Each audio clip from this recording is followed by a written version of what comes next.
Bienvenue à toutes et à tous. On va continuer la lecture du Srimad Bhagavatam. Nous sommes au 3e chant, chapitre 7, verset 11. Om Namo Bhagavate Vasudevaya.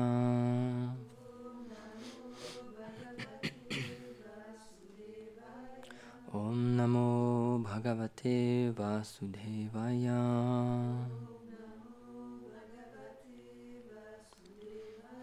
Om Namo Bhagavate Vasudevaya.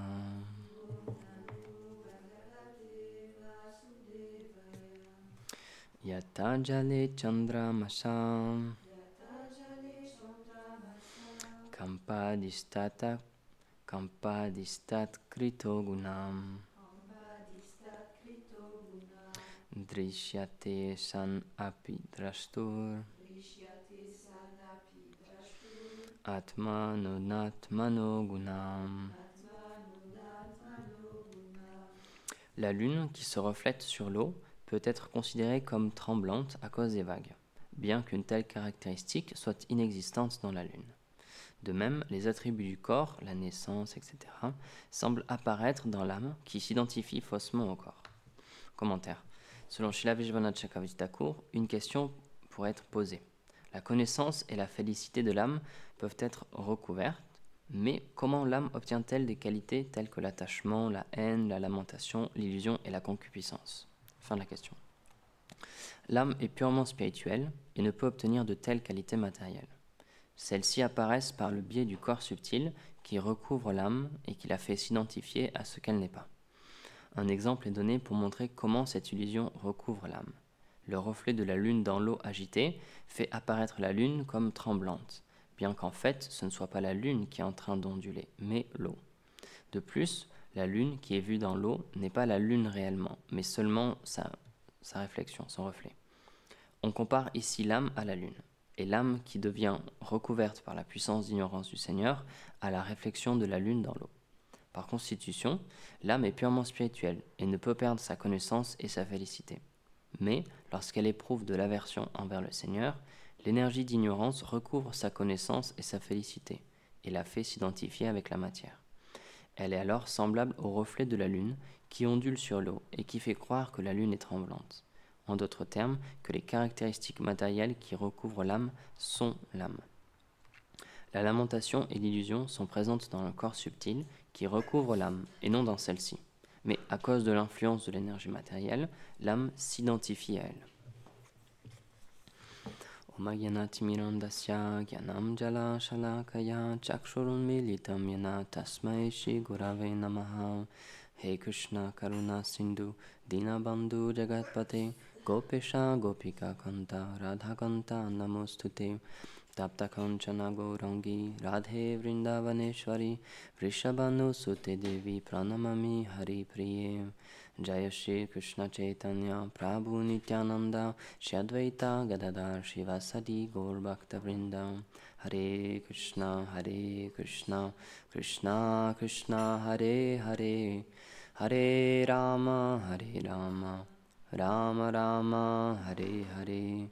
Namo Vishnupadaya Krishna Prashtaya Bhutale Srimate Bhaktivedanta Swaminiti Namine Namaste Saraswati Deve Kauravani Pracharine Nirvishesha Shunyavadi Paschatya Deshatarine Vanchakalpa Tarubhyascha Kripa Sindhubhya Evacha Patitanam Pavanebhyo Vaishnavebhyo Namo Namaha. C'est beaucoup plus facile à comprendre tout ce tattva, toutes ces vérités, quand il y a des exemples aussi palpables que ça, on peut dire, que nous, on peut vraiment comprendre. Pour ça, Srila Prabhupada, il parlait beaucoup des voitures, il parlait beaucoup de la radio, la télévision, etc. Parce que c'est des choses dont on a l'expérience et à laquelle on peut relate, je ne sais pas comment on dit ça en français, à laquelle on peut comprendre, qu'on a déjà expérimenté, encore une fois, donc on peut voir ce que c'est. Et c'est vrai, lorsqu'on regarde le reflet dans un lac ou l'océan, et quand on voit que ça ondule, tout ce qui est dans le reflet, ça bouge aussi. S'il y a un arbre qui est reflété, ou la lune, et qu'on lance une pierre dans l'eau, il y a tout qui commence à bouger. Et donc on a l'impression que l'arbre, il bouge aussi. Mais c'est juste un reflet. La lune ou l'arbre, il reste tel qu'il est, et il ne bouge pas du tout. Donc de la même manière, nous, on est l'âme spirituelle, et on n'est pas du tout sujet à la mort et à la naissance, et même à un autre niveau, un peu plus subtil on peut dire, la peine, la joie, etc. Tout ça c'est juste dans le corps subtil. Pour ça, la base vraiment pour commencer à comprendre la vie spirituelle, c'est comprendre qu'on n'est pas ce corps. Parce que tant qu'on ne comprend pas ça, ou tant qu'il n'y a pas en tout cas, parce qu'on essaie de le comprendre, on le comprend intellectuellement, mais le réaliser c'est autre chose, mais tant qu'on n'a pas au moins ce tattva qui est énoncé, cette vérité philosophique qui est mise comme base, on ne peut pas comprendre ce monde. C'est impossible de comprendre les différentes émotions, pourquoi est-ce qu'on ressent ces choses aussi, comment l'âme elle est enchaînée dans ce monde aussi, comme c'est expliqué ici. C'est impossible à comprendre. Mais quand on comprend que on est au-delà de tout ça, mais à cause d'un mauvais choix qu'on a fait, on est sujet à s'identifier à ce corps, à s'identifier avec ses sentiments, le bonheur ou le malheur ou la colère, etc. Là, on peut commencer à comprendre comment s'en dégager, comment s'en sortir. Parce que la première étape, comme Gurudev dit souvent, si quelqu'un il n'a pas conscience qu'il est malade, s'il se dit pas je suis malade, il ne va jamais aller voir un médecin. Et à partir de là, comment est-ce qu'il pourrait changer? Comment est-ce qu'il pourrait guérir? C'est impossible. C'est seulement à partir du moment où on se dit ah, là j'ai une maladie, un problème, donc je vais faire la démarche d'aller voir un médecin qui lui va me soigner. Mais si on se dit non, tout va bien, je n'ai pas besoin d'aller voir un médecin, c'est sûr qu'il n'y a rien qui va changer. Donc c'est pour ça qu'il faut d'abord prendre conscience que oui, en fait, ça, c'est pas moi. Quand je ressens ces émotions, quand je suis dans la colère ou dans la joie aussi, Krishna il dit à Arjuna, et comme été et hiver, les joies et les peines, elles vont et elles viennent. Et donc il dit, il faut que tu apprennes à tolérer. Parce qu'il dit, c'est la même chose en fait. C'est pour ça que quelqu'un qui est vraiment dans la connaissance, quelqu'un qui a réalisé réellement ce qu'est la nature de ce monde, c'est expliquer que pour lui, les deux extrémités, c'est la même chose. Qu'il soit glorifié ou qu'il soit injurié, pour lui c'est la même chose. Qu'il soit dans le bonheur ou dans le malheur matériellement, pour lui c'est exactement la même chose. Dans la grande richesse ou l'extrême pauvreté, c'est la même chose. Parce que c'est juste un niveau externe. C'est pour ça qu'il y a ce fameux verset où on dit que quelqu'un qui est véritablement un sage, il voit tout le monde d'un même œil. Que ce soit un éléphant, un arbre, un humain, un chien et même un mangeur de chiens. On dit mais ça n'a rien à voir, un brahmana, etc. Ça n'a rien à voir, c'est des catégories totalement différentes. Et il y en a qui, socialement, ils sont plus acceptables que d'autres. Mais pourtant, quelqu'un qui a dépassé ce stade-là, il voit au-delà de ça, donc il voit la réalité dans chacune de ces choses-là, qui est l'âme. Et lorsqu'on voit l'âme, on peut avoir un réel respect. Et c'est pour ça, tant que dans nos sociétés, on ne mettra pas en place cette idée-là, qu'en réalité, tout le monde est digne de respect, parce que tout le monde est une âme en fait, et qu'en plus dans cette âme, il y a le Seigneur suprême qui accompagne chacun. Tant qu'on n'a pas cette explication-là, alors oui, on va faire des distinctions. On va dire, tiens, telle personne, elle vaut plus ou moins que moi. Telle couleur de peau, elle vaut plus ou moins que moi. Ou telle personne qui est née dans telle condition, dans telle strate de la société, je la respecte plus ou moins selon sa naissance. Et donc, tant qu'il n'y a pas cette base-là, de comprendre que en fait, tout est l'âme, toutes les entités vivantes sont une âme, donc elles sont toutes dignes du respect, donc même les animaux, etc. C'est expliqué que le devoir de l'être humain, parce qu'il a l'intelligence, il a la capacité de défendre, d'attaquer, etc. Son devoir, c'est de protéger les plus faibles, de protéger les autres entités vivantes qui ne peuvent pas se défendre. Donc c'est pour ça, c'est pas parce qu'on a l'intelligence pour asservir d'autres entités vivantes qu'on doit le faire. Au contraire, vu qu'on a cette intelligence, on doit tout faire pour protéger les autres entités vivantes. Donc c'est pour ça que tant qu'on continuera à exploiter les autres entités, que ce soit des êtres humains ou que ce soit même des animaux, etc., malheureusement, il y aura ce qu'on appelle Ugra Karma. Il y aura beaucoup de karma très très lourd, très négatif qui va arriver sur la société humaine. C'est pour ça que c'est prophétisé que plus on va avancer dans l'âge de Kali, parce qu'on voit qu'on commence à se poser de plus en plus de questions quand même. Le végétarisme, ça revient beaucoup à la mode maintenant, c'est quand même beaucoup plus accepté. Mais il y a quand même beaucoup d'efforts à faire parce que malheureusement, c'est pas tout le monde qui accepte cette idée-là qu'il faut protéger les animaux, la vache, etc. Pourtant, c'est expliqué dans les Védas, la vache c'est extrêmement sacré parce qu'il y a tous les demi-dieux. Il y a peut-être une image que vous avez déjà vue. C'est une image où on voit la vache et à l'intérieur on voit tous les demi-dieux, Brahma, Shiva et tous les demi-dieux. Parce qu'en fait c'est expliqué que la vache c'est un animal sacré et dans la vache il y a tous les demi-dieux qui sont présents. Et donc la loi du karma, donc ça c'est la loi universelle, elle explique que si quelqu'un il tue une vache, il va devoir prendre naissance et être tué autant de fois qu'il y a de poils sur cette vache. Donc c'est extrêmement lourd comme karma. C'est pour ça que tant qu'il y a ces activités-là, la société humaine, malheureusement, elle va encourir beaucoup, beaucoup de souffrances. Et il y aura encore plus de famines, encore plus de guerres, encore plus de tsunamis, d'orages, de pluies torrentielles, etc. Là, il n'y a pas très longtemps, c'était en Suisse, j'ai vu, il y a beaucoup de glaciers, beaucoup de montagnes, etc. Et donc, ils avaient déjà calculé un petit peu à l'avance, quand même, heureusement. Donc, ils avaient fait évacuer un petit village. Et quelques jours après, je crois que c'est 10 jours après, quelque chose comme ça, il y a eu une fonte assez forte de la neige là-haut et de la glace. Et du coup, il y a tout un pan de la montagne qui s'est effondré sur le village. Donc, il y a une vidéo, c'est disponible. C'est super impressionnant. Quand la nature elle se déplace comme ça, on peut rien faire. On peut absolument rien faire. On peut voir aussi des vidéos de tsunami, etc. Là, il n'y a pas longtemps, il y avait une vidéo aussi, j'avais montré à Samani. C'est la première fois qu'en vidéo, c'est capturé 2 plaques tectoniques qui bougent en fait. Donc c'est une caméra de surveillance, juste comme ça. Alors c'est dans... Je sais plus dans quel pays c'est exactement. Je sais pas si c'est en Thaïlande, je sais plus. En tout cas, c'est Asie du Sud, ou dans les îles par là. Et en fait, la caméra était bien positionnée parce qu'on voit littéralement le sol donc se fendre en deux et 2 plaques bouger. Et donc, on voit, et ça fait quelques mètres, quoi. Et donc, c'est super impressionnant parce qu'on voit des fois le sol qui peut s'ouvrir, etc. Mais là, il y a tout qui bouge en fait. Il y a 2 parties, il y a comme 2 parties du sol, et il y a tout qui bouge complètement. Et on peut rien faire. Peu importe les matériaux, peu importe la maison, comment elle est construite, etc. Quand la terre elle décide de bouger comme ça, on est complètement... On peut absolument rien faire.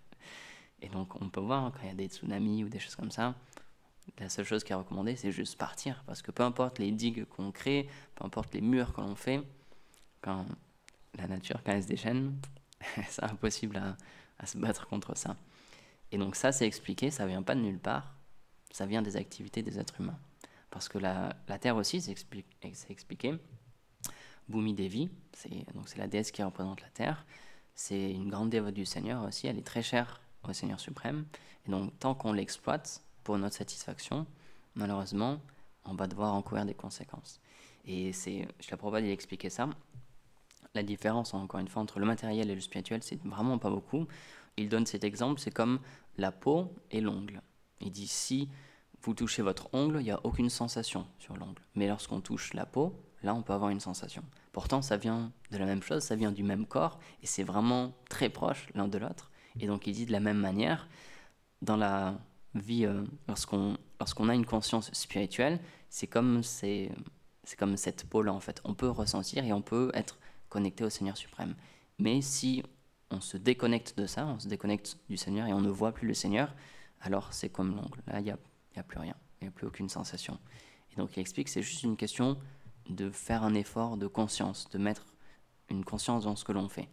Et c'est bon ça, tant qu'on utilise, parce qu'il dit, tant qu'on utilise les choses pour notre satisfaction, on va devoir encore des conséquences. Il dit, c'était très intéressant, il dit en fait, le seul point de basculement, c'est lorsqu'on oublie le droit de Krishna. Donc en anglais, c'est Krishna's right, c'est que Krishna, puisque c'est lui le créateur, c'est lui qui a tout créé, c'est lui qui a le droit sur toute chose, parce que tout lui appartient. Et c'est quand on oublie ça, quand on dit non, ça m'appartient à moi et c'est pour mon plaisir, alors que ça a été créé par le Seigneur et donc c'est fait pour son plaisir, quand on change cette loi-là, entre guillemets, ou qu'on croit la changer, alors là on encourt une conséquence.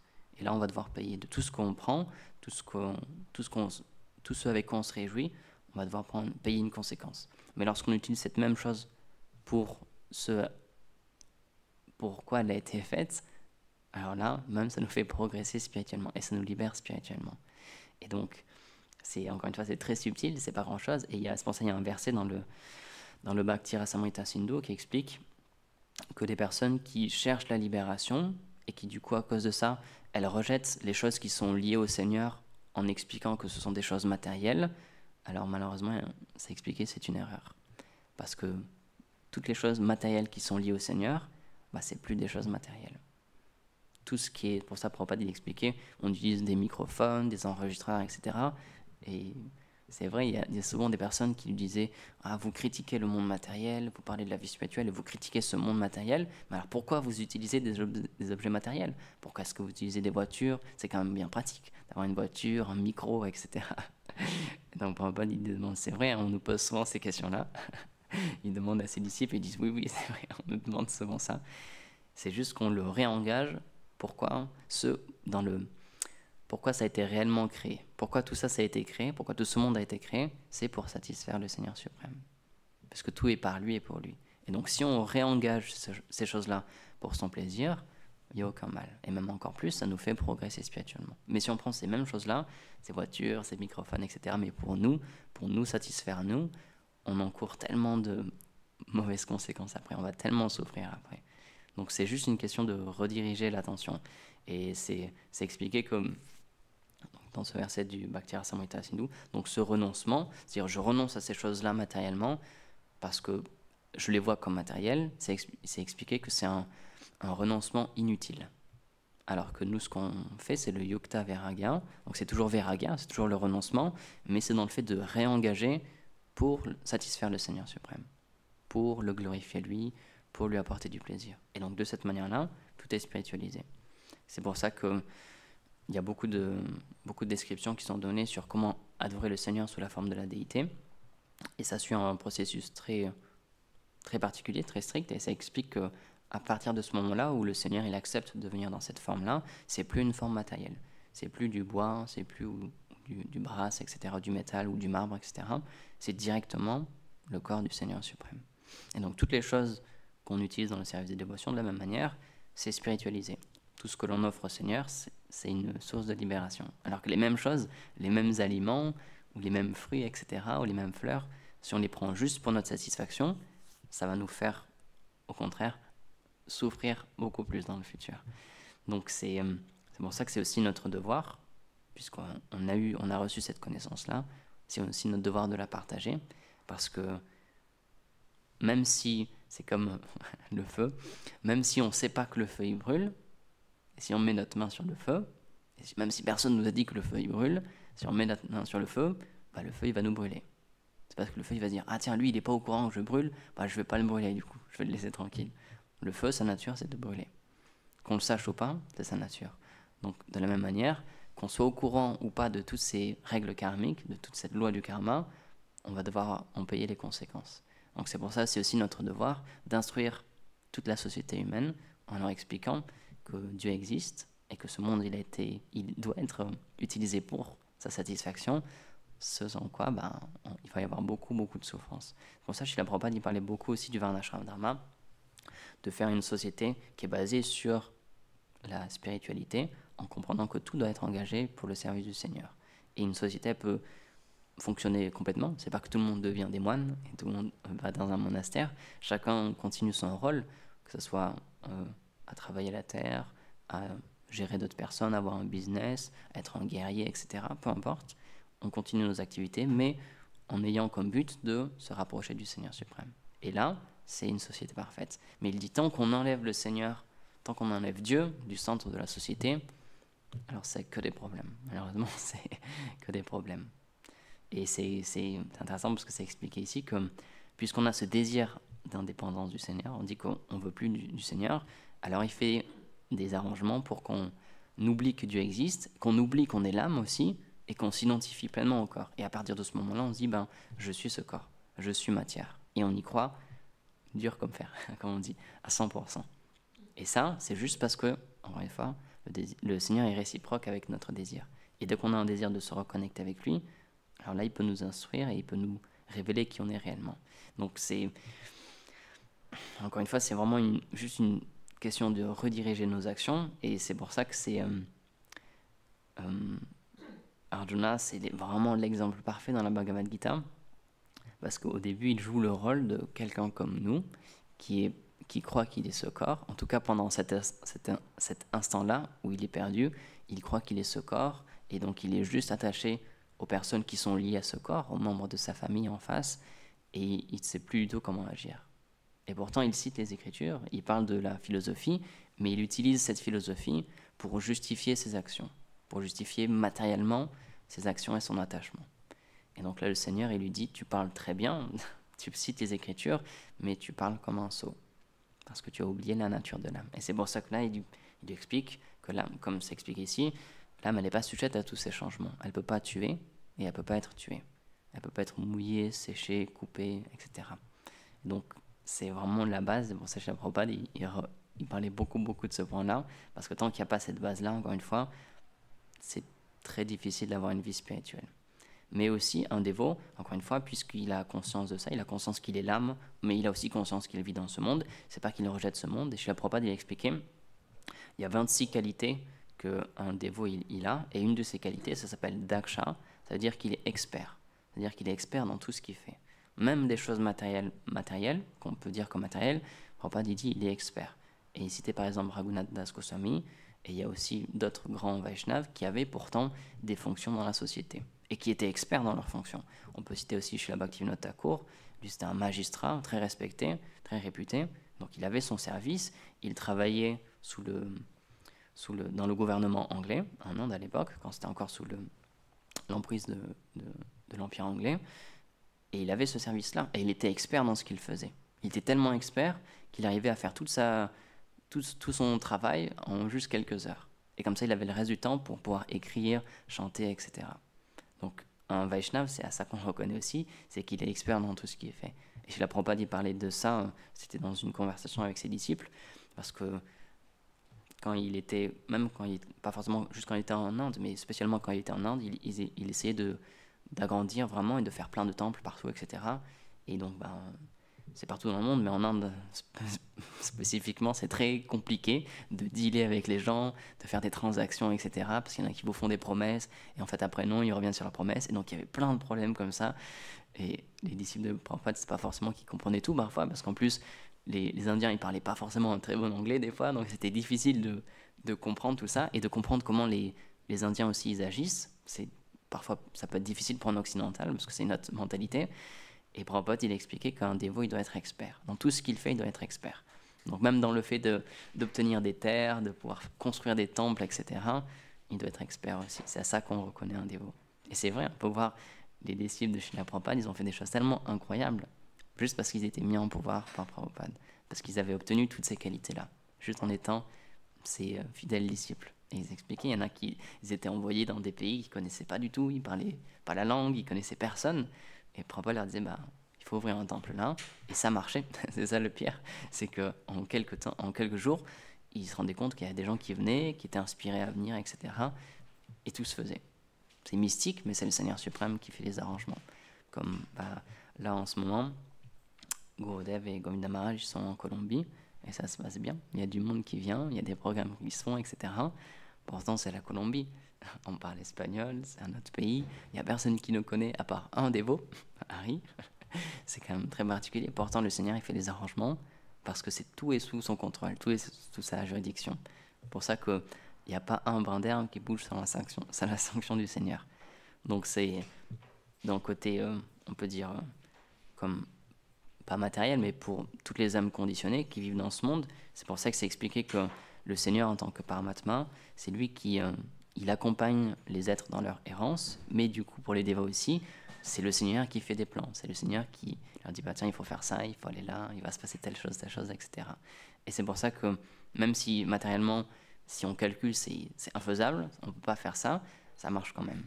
Srila Prabhupada, lorsqu'il est parti sur un bateau, il était extrêmement âgé, c'était très difficile de la traverser, il avait plusieurs arrêts cardiaques, plusieurs attaques cardiaques, il connaissait une personne ou deux personnes aux États-Unis. Il est juste venu avec sa valise, avec quelques livres, une machine à écrire et presque pas d'argent. C'est impossible. Si on calcule les probabilités que ça marche, c'est impossible. Ça ne peut pas marcher comme ça. Et pourtant, en 10 ans, il a fait 108 temples, plus de 108 temples. Il a des disciples partout dans le monde entier, etc. Et c'est pour ça, un dévot, il a cette vision-là que si le Seigneur le désire, tout est possible. Et donc, lorsqu'il est arrivé aux États-Unis, il a fait cette prière, « Seigneur, je ne sais pas pourquoi tu m'as envoyé ici, mais c'était l'heure de son maître spirituel. » Donc, il a montré l'exemple, il a suivi l'heure de son maître spirituel, il a dit, « Maintenant, juste, fais-moi danser. Fais-moi danser. Je suis juste comme un pantin dans tes mains. C'est toi qui décides, c'est toi qui fais tout à travers moi. Donc, juste, amène-moi où tu veux et fais-moi danser. » Et là, il y a des miracles qui peuvent s'accomplir. Parce que c'est ça la foi, c'est que c'est dynamique. C'est pas juste que on croit en Dieu et il est là-haut, il est inatteignable, il est sur sa planète ou sur son nuage, et puis voilà, juste on lui a fait des prières. C'est vraiment une relation. Donc lorsqu'on fait un effort pour le servir, il est réciproque avec ça. Et après, il peut nous utiliser, si on voit qu'on est sincère, il nous utilise dans son désir à lui. Et c'est ça que Chaitanya Mahaprabhu il a vraiment montré, et c'est ça qu'il a proposé, on peut dire. C'est que, parce qu'encore une fois, c'est l'incarnation du Seigneur, donc c'est le Seigneur qui vient, mais en tant que le parfait sadhaka, en tant qu'un dévot qui progresse spirituellement, en tant qu'un... Comment montrer l'étiquette parfaite d'un Vaishnava, d'un dévot. Et donc, il a dit, il y a cette image qui est donnée, c'est comme le préma, donc c'est comme donc l'amour divin, c'est des fruits, c'est comme des mangues sans peau et sans noyau. Donc ils sont parfaits, ils sont super faciles à manger. Et il a expliqué, c'est comme cet arbre de l'amour de Dieu avec tous ces fruits-là. Et il dit, il y a tellement de fruits, qui va m'aider à distribuer tous ces fruits-là? Et donc c'est ça que Srila Prabhupada il répétait souvent. Chaitanya Mahaprabhu, ce qu'il nous donne, c'est l'opportunité de servir. C'est l'opportunité d'être engagé. Et puisque le Seigneur l'a prophétisé, que partout ces saints noms seront chantés, ça va arriver, c'est sûr. C'est juste une question de temps. Et donc, que nous, on soit là ou pas, que l'on aide ou pas dans cette mission, ça va se passer, puisque c'est le désir du Seigneur. Et donc, lui, ce qu'il nous donne, c'est une opportunité de participer, et la Prabhupada dit, et de comme ça, de prendre le crédit. Donc, il dit, si quelqu'un il est intelligent, il voit qu'il y a une grande entreprise qui commence à être montée, et qu'il y a le succès qui va arriver, et donc, quelqu'un qui est intelligent, il se dit, bah, moi, si j'y vais maintenant, et que j'aide un petit peu, on va reconnaître que j'ai participé à ce grand succès, à cette grande réussite. Et comme ça, j'obtiendrai la miséricorde. Donc c'est pour ça que, encore une fois, qu'on soit là ou pas, peu importe, le Seigneur, il a déjà ses désirs, et tout ce qu'il désire, ça va se passer. Mais nous, notre opportunité, c'est qu'on devienne cher au Seigneur, c'est qu'il devienne endetté envers nous, parce qu'on l'aide dans sa mission. Et c'est pour ça que c'est très beau, la manière dont le Seigneur agit, et c'est pour ça qu'en définitive, Vishwanath Chakravarti Thakur, il dit quand on étudie bien ça, dans cet aspect-là, un peu en recul, on se rend compte que c'est le Seigneur qui fait tout en fait. C'est pas nous. C'est pas nous qu'on se qualifie pour obtenir la miséricorde, etc. Non, c'est le Seigneur qui fait tout en fait, du début à la fin. Et puis c'est logique puisque on dit que la bhakti, elle vient seulement de la bhakti. Donc c'est le Seigneur qui fait des arrangements, comme David explique ça souvent, pour contracter une dette envers nous. Donc c'est pas que nous, tout seuls, on se réveille un jour et on se dit bah tiens, je vais servir le Seigneur, et que du coup il dit ah tiens, il veut me servir, je suis redevable envers lui. C'est que le Seigneur, il fait des plans pour nous engager et pour lui-même devenir redevable envers nous et se dire non mais là il a tellement fait pour moi, il faut que je sois miséricordieux envers lui. Alors que c'est lui qui nous a engagés, c'est lui qui nous a donné ce service-là, et après il nous dit ah mais il a tellement fait pour moi quand même, je vais lui donner quelque chose. Donc c'est pour ça que c'est inexplicable d'un point de vue matériel. C'est pour ça qu'on dit que la misère, c'est pour ça aussi qu'on dit que c'est un débat philosophique, mais on dit que la miséricorde elle est immotivée, parce que c'est pas qu'on mérite la miséricorde. En même temps, à travers notre effort, à travers notre service, etc. Oui, on mérite de l'obtenir. Mais si on voit le début, comment est-ce qu'on a obtenu ce service? Comment on est entré en contact avec cette connaissance-là? Bah, c'est le Seigneur. Donc c'est pour ça que c'est immotivé. Cette miséricorde-là, lorsqu'on l'a obtenue, lorsqu'on voit le début d'où ça vient, c'est le Seigneur qui est à l'origine de cette miséricorde. Donc en fait, on ne la méritait pas. Donc c'est pour ça, en même temps, c'est contradictoire et c'est inconcevable. On mérite la miséricorde, mais en même temps, c'est le Seigneur qui a tout fait pour qu'on puisse la mériter. Donc ça ne vient pas de nous réellement.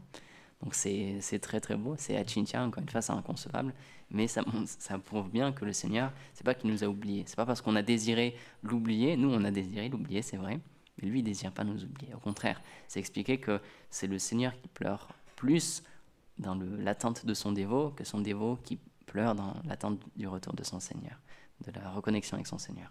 Donc c'est pour ça que comme dit Sridhar Maharaj, c'est le Seigneur de l'amour, parfaitement, parce que même si nous on voulait plus de lui, et c'est pour ça que, comme c'est expliqué ici, on a été enchaîné à ce monde et on a été plongé dans l'illusion et on a cru qu'on était ce corps, etc. Quand même, il fait l'effort de revenir nous chercher et de nous donner une chance de se rappeler de qui on est éternellement. Voilà, c'était ce que je voulais partager avec vous. Grantara Srimad Bhagavatam Ki Jai, Srila Prabhupada Ki Jai, Gaur Pramanande Hari Bol.